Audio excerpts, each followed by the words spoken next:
Saint-Esprit afin de partager cette parole qui touche, qu'elle puisse nous toucher, nous transformer. Au nom saint, pieux, précieux de Jésus, nous avons ainsi prié. Amen. Alléluia. Que le Seigneur vous bénisse, vous qui avez eu la grâce de nous suivre aujourd'hui. Il y a quelques semaines, nous venons, dimanche passé, de terminer un enseignement important que vous pouvez suivre sur notre compte Facebook ou bien dans notre chaîne YouTube. Nous commençons une autre série d'enseignements et ça tourne autour de l'amour de Dieu. Le passage que nous venons de lire nous renseigne quelque chose, c'est très important. Ça, le Seigneur est au soir de sa vie, ça veut dire bientôt il va quitter le monde et c'est comme un message testamentaire. Ça veut dire que ça a une autre dimension lorsque nous lisons, parce que c'est la volonté même, la dernière volonté de celui qui écrit ou qui parle, le testament de Jésus. Dans son testament, il fait allusion à quelque chose. Il fait allusion à un nouveau commandement. Le commandement. Dans l'histoire de la Bible, bien-aimée, Dieu a donné aux hommes des jardins d'Éden des commandements. Les commandements sont donc des consignes, des injonctions, des ordres, on peut dire des instructions. Dieu les a donnés à l'homme. Dans les jardins, il a dit, vous mangerez ceci, ça, vous ne toucherez pas. C'était un commandement. Mais il est plus formel lorsqu'il parle à Moïse. Parce que désormais, ce n'est plus simplement le fait de parler, mais c'est écrit maintenant, noir sur blanc, sur les tablettes de la loi, sur les livres, comment Israël devrait marcher dans le désert. Donc Dieu a donné des commandements formellement à son peuple dans le désert pour les accompagner dans leur marche. Premièrement, vers la terre promise et deuxièmement, dans leur établissement dans les lieux de la promesse. Deux dimensions. Ça nous aide à marcher pour atteindre l'objectif et ça nous aide à nous comporter dès lors que nous possédons ce dont nous avons reçu de Dieu. Je parle de l'héritage. Ici, Dieu a donné à son peuple 10 commandements, les 10, formellement. Et il y avait d'autres lois, d'autres commandements qui étaient sous forme des lois, écrits dans les livres. Il dit à son peuple dans le désert, lorsqu'il les a délivrés de Pharaon, d'Égypte, il dit à son peuple, tu ne tueras pas, tu ne feras pas des faux témoignages, tu ne prendras pas la femme d'autrui, tu n'auras pas d'autre Dieu devant ma face, tu ne voleras pas. Il a dit, tu honoreras ton père et ta mère, tu ne feras pas ceci, tu ne prendras pas la femme d'autrui, tu ne voleras pas. Vous voyez? La particularité d'entrée des jeux des 10 commandements, c'est qu'ils sont interconnectés. En d'autres termes, il n'y a pas un commandement qu'on peut mettre en exergue que les autres. Pour dire que j'ai obéi au commandement de Dieu, tu dois obéir à la totalité. Donc il n'y a pas de 8 sur 10, il n'y a pas de 9 sur 10, il n'y a même pas de 1 sur 10, il n'y a que 2 côtes. Lorsque Dieu fait l'évaluation dans l'obéissance des commandements, soit tu as 0, soit tu as 10 sur 10.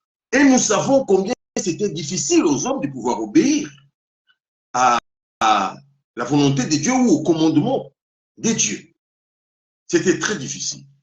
Ici, dans ce passage, au soir de sa vie, Jésus nous donne un nouveau commandement. Le commandement est lié à la marche.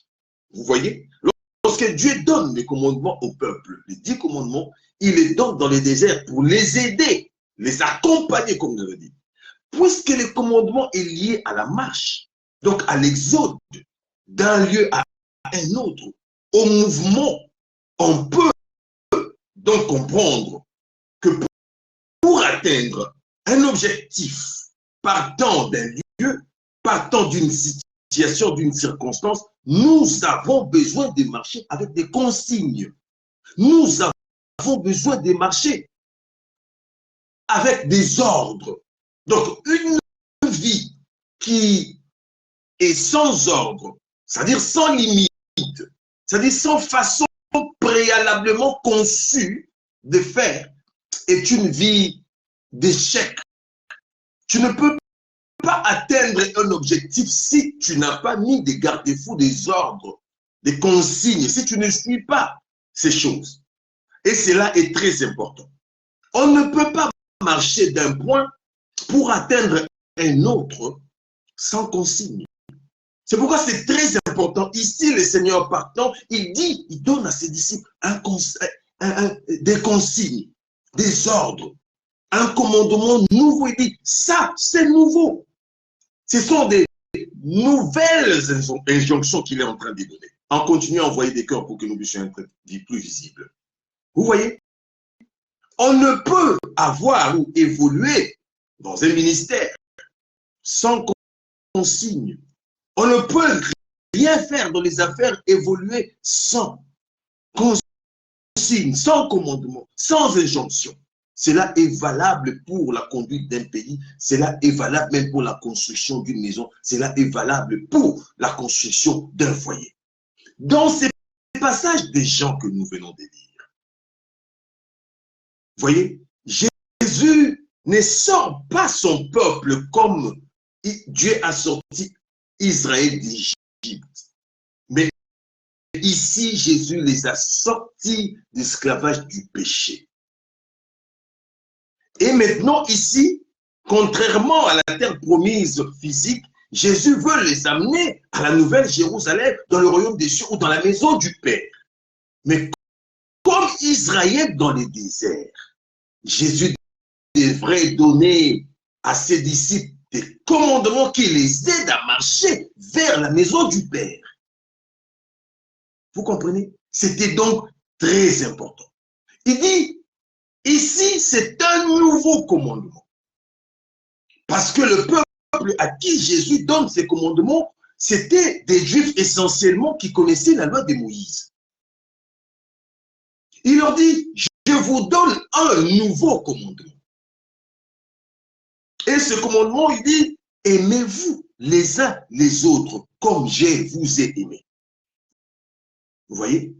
Un nouveau commandement. Pourquoi le Seigneur devrait-il donner un nouveau commandement aux Juifs, à ses disciples qui étaient Juifs, qui ont suivi, qui l'ont suivi? Lorsque nous lisons la Bible dans le livre de Matthieu chapitre 19, la Bible parle d'un jeune homme riche. Lorsqu'il s'avança pour parler à Jésus, il dit, que dois-je faire pour hériter le royaume des cieux? Vous voyez?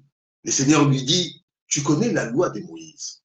Tu connais donc les commandements établis dès le désert jusqu'ici. Lui aussi répondit à Jésus, dit, j'ai toujours obéi depuis que j'étais enfant. Il dit, Jésus le regarda et l'aima. Alors le Seigneur lui dit, il te manque une chose. Donc il fait allusion à un commandement nouveau. Et dans ce commandement nouveau, lorsque nous lisons la Bible, il fait allusion à l'autre. Il dit, va, vends ce qui est à toi. Va, cherche les autres et donne-leur la joie que tu as comme tu possèdes la richesse. Fais en sorte que les pauvres puissent ressentir ce que tu ressens parce que tu es riche. Cet homme n'a pas pu obéir au Seigneur. Que dois-je faire pour hériter le royaume des cieux? En d'autres termes, le Seigneur dit, va, vends et viens, suis-moi. Pour dire en d'autres termes, cet homme ne savait même pas où Jésus allait. Savait-il vraiment où Jésus allait? Pour aller vers le Père, la loi seule ne suffit pas. Quand je parle de la loi, je parle de la loi de Moïse. Il fallait un nouveau commandement. Et lorsque le Seigneur donne ce nouveau commandement à ce jeune homme riche, l'homme n'a pas pu supporter cela. Il est parti et le Seigneur dit, vous connaissez l'histoire, vous connaissez la suite, il est plus facile à un charbon de traverser par les trous d'une aiguille qu'à un riche d'hériter le royaume des cieux. Le commandement nouveau, aimez-vous les uns les autres. Comme je vous ai aimé, vous aussi aimez-vous les uns les autres. Donc, ces commandements nouveaux, nous voyons deux dimensions qui sont interconnectées. Ça veut dire, dans les commandements, il y a cette interconnexion. À Marie, aimez vos femmes. Femmes, soyez soumises. On ne peut pas prendre femmes, soyez soumises sans Marie, aimez vos femmes. Ça, c'est comme ça que ça marche. Il y a il y a une certaine ramification dans cela. Vous voyez? Il y a donc deux dimensions ici. Il y a d'un côté, aimez-vous les uns les autres. Et de l'autre côté, comme je vous ai aimé. Aimez-vous les uns les autres. D'un côté, mais cela doit être comme je vous ai aimé, comme Jésus vous a aimé, comme Jésus nous a aimés. Et si nous ne comprenons pas la double dimension, l'interconnexion de ce commandement nouveau, nous n'allons pas vivre la chose telle que Dieu a prévu. En d'autres termes, ici, on ne peut parler de nous aimer les uns les autres sans appliquer l'amour de Jésus. Et on ne peut appliquer l'amour du Christ sans manifester l'amour passant par le prochain. Aimez-vous les uns les autres, premièrement.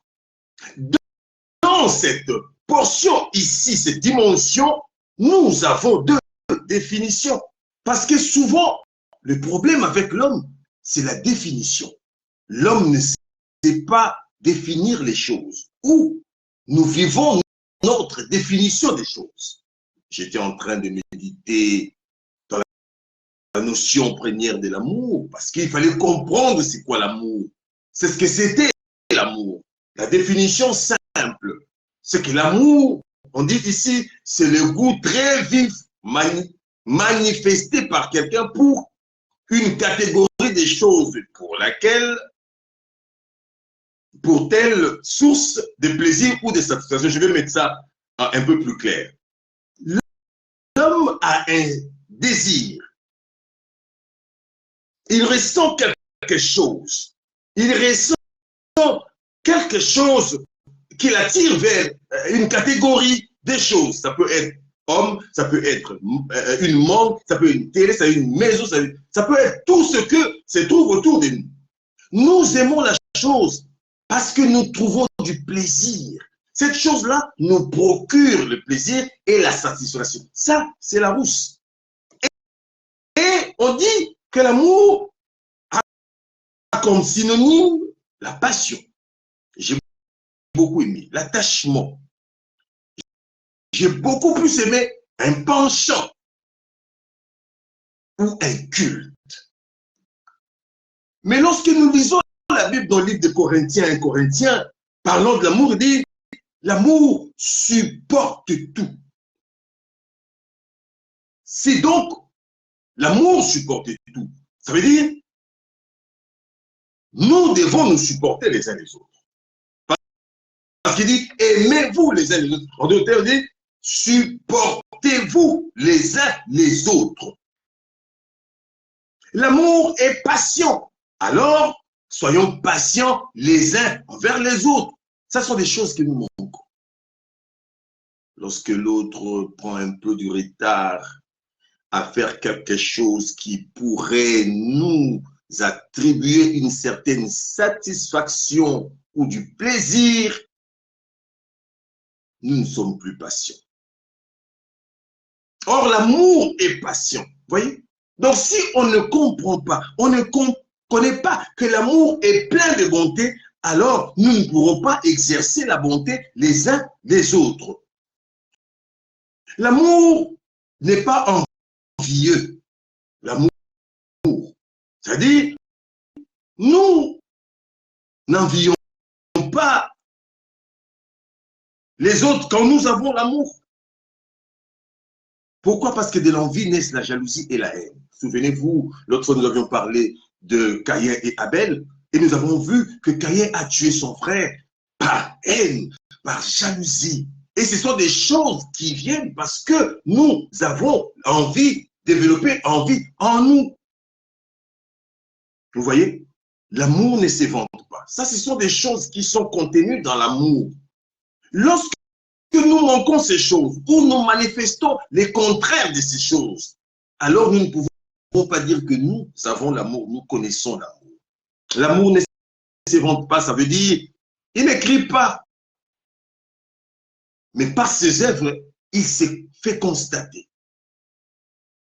Oh, moi, je vais faire ça pour lui, je vais faire ça pour elle. C'est moi qui ai fait ça. L'orgueil, l'amour ne s'enfle pas d'orgueil. Il ne cherche pas à dominer, à prouver, à établir sa supériorité. Vous voyez? L'amour ne fait rien de malhonnête. L'amour ne cherche pas son intérêt. Ça, c'est un point très important. Parce que souvent, quand nous faisons des choses, nous les faisons avec des calculs. Vous voyez? Lorsque la Bible parle de l'amour, pas comme la rousse, il dit, vous ne devez pas faire des calculs lorsque vous posez des actes d'amour, les uns envers les autres. Lorsqu'on pose un acte de charité, avec des calculs derrière la tête, ça c'est de la politique. Mais l'amour pardonne tout, l'amour croit tout, l'amour espère et supporte tout. Ça c'est la première dimension. On comprend les effets de l'amour, on comprend la bonne dimension ou la bonne définition de l'amour, on peut donc l'exercer avec un peu plus d'aisance. Et la deuxième dimension dit, vous allez aimer, vous allez aimer, vous allez vous aimer les uns les autres. C'est la dimension du prochain. La Bible parle dans le livre de Luc chapitre 10 d'un Samaritain. Ça c'est une histoire que nous connaissons, que nous maîtrisons souvent. Parce que nous connaissons la Bible. Cet homme qui a quitté Jérusalem et qui partait vers Jéricho, qui est poursuivi et arrêté par les brigands, tabassé, mais bien. Après, à un moment donné, un prêtre qui passait. Après, c'était un lévite. Tous ces gens ont laissé cet homme mourant continuer à envoyer des cœurs. Ils ont laissé cet homme en train de mourir. Parce qu'il était question, on a posé le Seigneur la question, on dit, qui est ton prochain?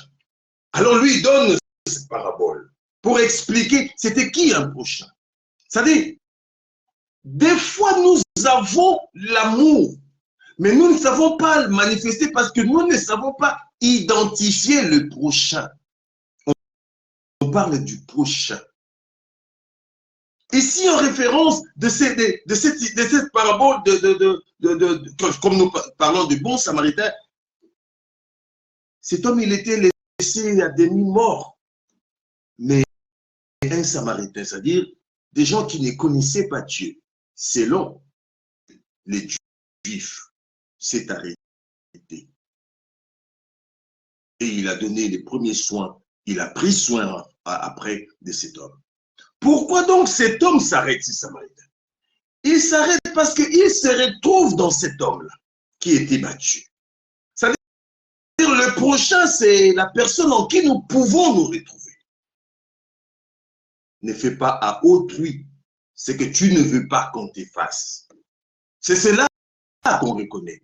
Un prochain, c'est celui qui est dans le besoin. C'est comme ça le Seigneur dit au jeune homme riche, va vendre toutes tes affaires, toute ta richesse là. Prends tout ça et va chercher ceux qui sont dans le besoin. Distribue l'argent aux pauvres. Et la deuxième dimension ici, c'est que elle dit, vous allez vous aimer les uns les autres comme je vous ai aimé. Cet amour-là ne se manifeste pas comme on veut. C'est un amour qui se manifeste, c'est-à-dire l'amour du prochain se manifeste de la façon dont Jésus nous a appris.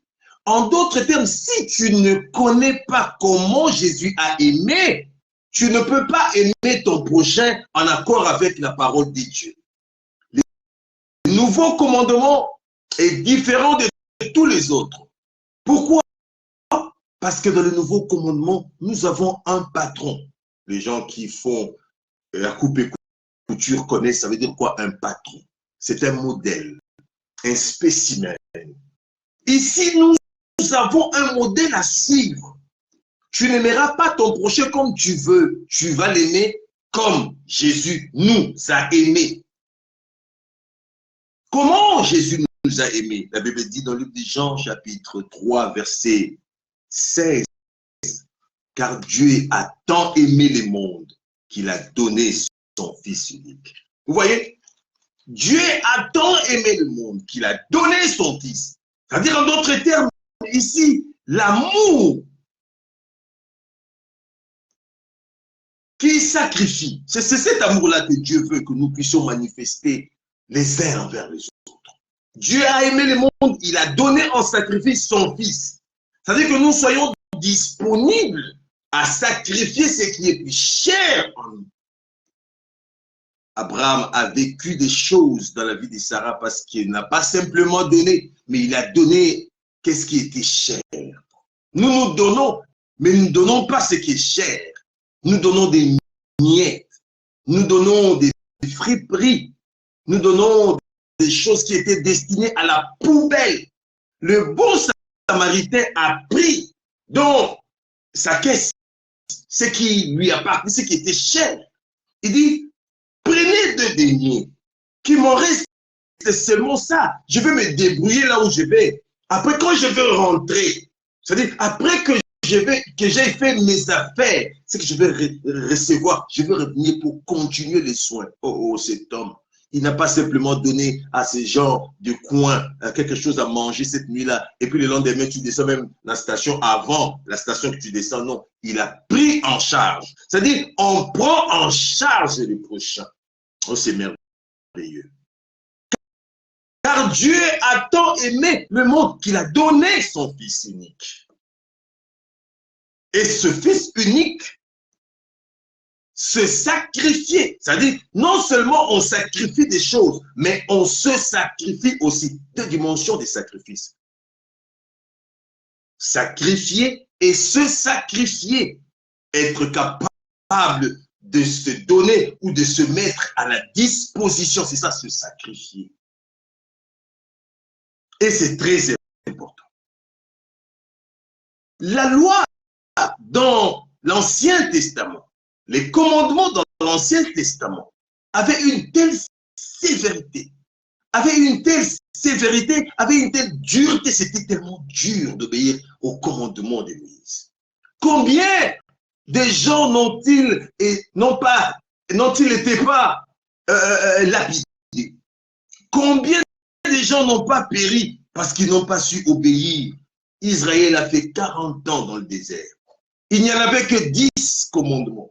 Mais parce qu'ils ne pouvaient pas avoir quelqu'un qui obéisse à tout, ils ont tourné. Et ils sont morts dans le désert. Mais Dieu soit loué, dans le même désert, il me dit, à un moment donné, parce qu'il y avait la désobéissance, Dieu avait envoyé des serpents pour mordre le peuple. Mais ce même Dieu a ouvert une brèche. Ça, je parle de l'amour, la définition de l'amour par rapport à Dieu. Dieu ouvra une brèche. Il a ouvert une brèche ici. Il dit, Moïse, fais-toi un serpent d'airain. Et élève le serpent d'airain. Laissez-moi lire ça. Jean 3, chapitre 16. Non, j'ai dit d'abord 14. Il est dit dans chapitre 3, verset 14. Et comme Moïse éleva les serpents dans le désert, il faut de même que le Fils de Dieu soit élevé, afin que quiconque croit en lui ait la vie éternelle, car Dieu a tant aimé le monde qu'il a donné. Lorsque Moïse éleva les serpents, c'est parce que le peuple avait failli à la loi. Les peuples ne pouvaient pas. Ils ne pouvaient pas évoluer. La loi a égorgé, étranglé déjà le peuple. Et les conséquences, les jugements de leurs actes étaient sur eux. Jusqu'à ce que le Seigneur dit à Moïse, lève un serpent d'airain. Fais-toi un serpent d'airain. Afin que quiconque, on ne parle même pas de péché de qui, non, toi tu as fait ça, toi tu as... Non, non. Tout est tombé dans les serpents d'airain. Dit dans le livre de Jean, d'Ésaïe chapitre 53, homme des douleurs habitué à la souffrance. homme des douleurs, habitué à la souffrance. Il a pris sur lui nos péchés. C'est-à-dire, par lui, tout ce qui était condamnation de la loi de Moïse et quoi il est lié. Parce que lui a obéi à tous les commandements. C'est pourquoi il est important pour que nous puissions aller là où il veut nous amener, que nous apprenions les nouveaux commandements. C'est ce commandement qui a fait que Jésus puisse accepter de descendre pour prendre notre place. Le Seigneur est venu avec un nouveau commandement parce qu'il a accompli les commandements de Moïse. Le nouveau commandement. La définition de l'amour par Dieu n'est pas nécessairement ce que la Rousse dit. Dieu dit, l'amour regarde l'autre. Mais avant de regarder l'autre, tu dois comprendre ce que c'est l'amour. Il dit l'amour supporte, l'amour pardonne tout. Dans le monde, si tu aimes la banane ou les fraises, ce qui est poli, tu n'en manges plus. Mais selon Dieu, même si c'est bébé, continue à aimer. Combien de fois nous avons préparé la nourriture que nous aimons beaucoup, mais lorsque nous avons goûté, ça n'avait plus le même goût, nous avons jeté. Malheureusement, c'est ce que nous faisons, nous, enfants de Dieu. Le Seigneur dit, comme je vous ai aimé, aimez-vous les uns les autres. Vous, voici les commandements nouveaux. Si vous voulez aller là où se trouve mon Père, là où moi je serai, là où les Juifs ne pourront pas arriver, là où les pharisiens n'arriveront pas, vous, aimez-vous les uns les autres, comme je vous ai aimé. C'est cela le nouveau commandement. C'est cela la nouvelle formule. Et cette formule est simple. Elle n'est pas accompagnée comme l'ancien commandement ou l'ancien commandement avec la punition. Ici, il n'y a pas de punition. Ici, il n'y a que des récompenses. Ici, il n'y a que l'apprentissage. Je suis venu apporter à quelqu'un l'idée de l'apprentissage de l'amour de Dieu qui se manifeste dans l'amour du prochain. Apprenons à nous aimer les uns les autres. C'est-à-dire, apprenons à sacrifier des choses pour l'autre. Et cet amour ne doit pas être un amour où il y a une flèche à l'aile, pas de retour. On dit, aimez-vous les uns les autres. Parce que nous avons, nous chrétiens, cette habitude d'attendre que les autres, qu'ils fassent pour moi. Combien de fois tu as reçu et combien de fois tu as donné? Le Seigneur ne te juge pas. Fais simplement une balance. J'ai déjà reçu ça. Oh, on m'a béni par 10 personnes. Et moi, j'ai béni combien? 0. On m'a béni par l'argent. Qu'est-ce que moi j'ai donné au retour à une autre personne? Pas nécessairement à la personne qui t'a donné. Et ici, c'est un commandement nouveau qui consiste à nous aimer les uns les autres comme Christ nous a aimés, parce que Jésus-Christ est un modèle à suivre par la foi pour parvenir où nous allons.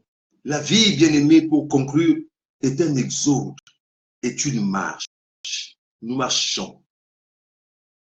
Nous allons quelque part. Nous allons où le Seigneur veut nous amener. Chacun dans un domaine donné, tout est exode. Tu étais seul, tu es né, tu devrais grandir. C'était un exode. Et il dit, il faut exercer l'amour du prochain. Et cet amour du prochain, il nous a donné le modèle qui est Jésus. C'est un amour qui a Jésus comme modèle et qui est accompagné par la grâce et le pardon. J'ai dit 2 choses, la grâce et le pardon. Faire grâce et pardonner, cela est très important. Donc, j'ai conclu le message d'aujourd'hui. Bien-aimés, nous pouvons connaître la Bible dans les profondeurs, mais si les choses simples comme l'amour que Christ est venu enseigner, nous n'avons pas encore intégré cela dans notre vie, il ne sera pas intéressant et nous n'arriverons jamais. On n'arrivera pas à la terre promise parce que nous connaissons certaines profondeurs. Non, on arrivera parce que nous avons manifesté l'amour du prochain par le modèle de l'amour de Jésus-Christ. Que le Seigneur vous bénisse. Bon dimanche à vous. Continuez à prier pour nous. Le mardi, nous avons un moment d'intercession à 21h heure de Londres jusqu'à 22h. N'hésitez pas à vous joindre à nous pour la prière. Et priez beaucoup pour nous. Que le Seigneur vous bénisse. Amen.